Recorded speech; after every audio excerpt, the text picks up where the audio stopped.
जब इस प्रकार से गोपियों के नृत्य और गीत को गोपों ने देखा तो वे आपस में कहने लगे, देखो गोपियां कितना सुंदर नृत्य कर रही हैं। क्या हम गोपगण ऐसे ही रह जाएंगे? क्या हम लोग नहीं नाचेंगे? एक गोप दूसरे गोप से बोला, देखो, जब तक नंद बाबा नहीं नाचेंगे तब तक कोई भी गोप नहीं नाचेगा। सबसे पहले नंद बाबा को नचाओ, तब सभी अपने आप ही नाचेंगे। तभी एक गोप ब्रजराज श्री नंद बाबा के पास आया और उनसे बोला, बाबा देखो तो सही, गोपी कैसा सुंदर नाच रही हैं। चलो बाबा, आप भी नाचो। इस गोप की बात सुनकर नंद बाबा नाचना तो चाह रहे थे, लेकिन सामाजिक संकोच करते हुए बोले, देखो, मैं वृद्ध नाचता हुआ अच्छा लगूंगा क्या? तुम गोपों को जितना भी दूध घी उछालना हो उछालो, कोई मना थोड़े ही कर रहा है। यद्यपि नंद बाबा अंतर हृदय से नाचना चाह रहे थे, लेकिन सामाजिक संकोच के कारण नृत्य नहीं कर रहे थे। उनका सोचना था कि यदि मैं नाचूंगा तो चार लोग कहेंगे, देखो तो सही, ये वृद्ध कैसा उन्मत्त हो रहा है। अनोखा इसका ही बालक हुआ है क्या? वो गोप तो दुखी होकर वापस लौट आया और दूसरे गोपों से कहने लगा, मैंने तो सब प्रकार से प्रयास कर लिया, श्री नंद बाबा तो नाच नहीं रहे हैं। तभी एक चतुर से गोप ने कहा, देखो नंद बाबा कैसे नहीं नाचते हैं। अरे नंद बाबा, क्या नंद बाबा के बाबा भी नाचेंगे? तुम बस देखते जाओ। इतने में एक दूसरा गोप श्री नंदराय जी के पास आया और कहने लगा, बाबा, आपको बड़े बाबा श्री उपनंद गोप आंगन में बुला रहे हैं। श्री नंद बाबा बीच आंगन में आए और श्री उपनंद गोप को इधर उधर ढूंढने लगे।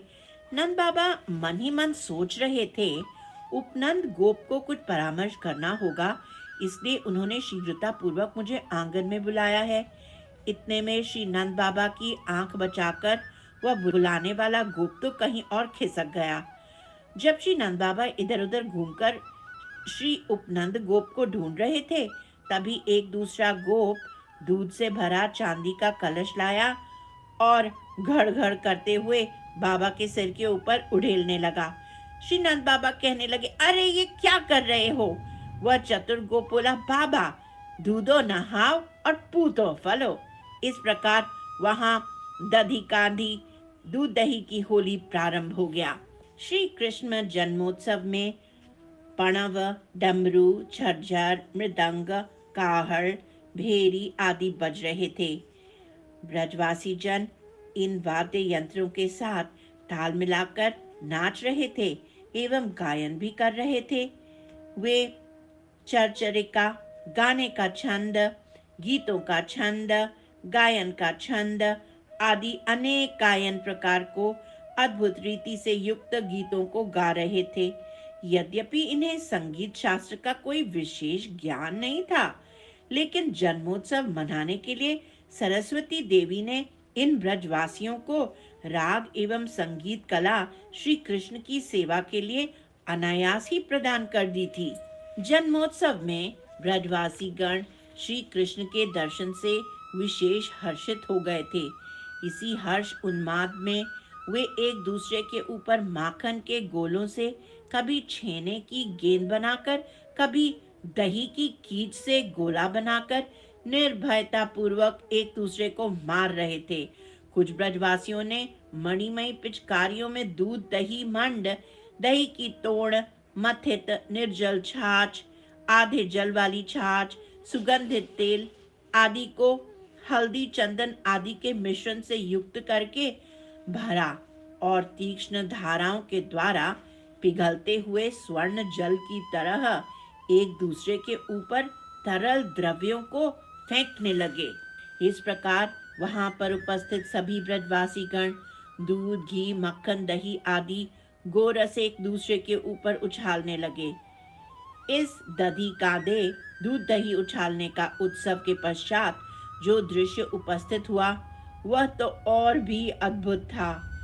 गोपियां उस दृश्य का वर्णन करते हुए एक बार पुनः कोई दूसरा गीत गाने लगी। पश्य सखी कुल गोकुल राजम, पुत्रोत्सव मनु खेला भाजम, उदधि प्रबदधि संप्लव देशम, परितो घूर्णित मंदर वेशम, मध्याधटि फणिराजे कृष्टम, हृद सुहृद भिरतीव च हृष्टम, मध्ये मध्ये दुर्लभ दानम, ददतम दधतम विस्मय भानम, एकम पुनरलम भवदपूर्वम, अजनी विधुर्वत यदितम पूर्वम। गोपाल चंपू 4.45। अर्थात, अरे सखी, गोपराज श्री नंदराय जी को देखो, वे वृद्ध हैं तथापि पुत्र उत्सव के अवसर पर बालकों की तरह उछल उछल कर नृत्य कर रहे हैं। नंद भवन तो क्षीर सागर जैसा दूध दहीमय हो गया है और ये ब्रजराज उसमें मंदराचल जैसे मथनी बने गोल गोल चक्कर लगा रहे हैं। नंदराय जी का मध्य देश कमर करधनी रूपी वासुकी से बंध रहा है। इस प्रकार से अपने परिजनों से घिरकर अत्यंत हर्षित हो रहे हैं। नंदराय जी बीच बीच में दुर्लभ वस्तुओं का दान भी करते जा रहे हैं।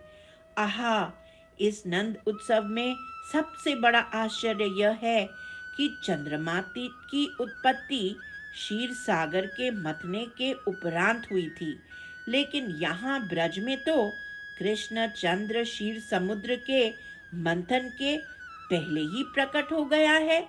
श्री बाल गोपाल की जय, श्री गोकुल धाम की जय।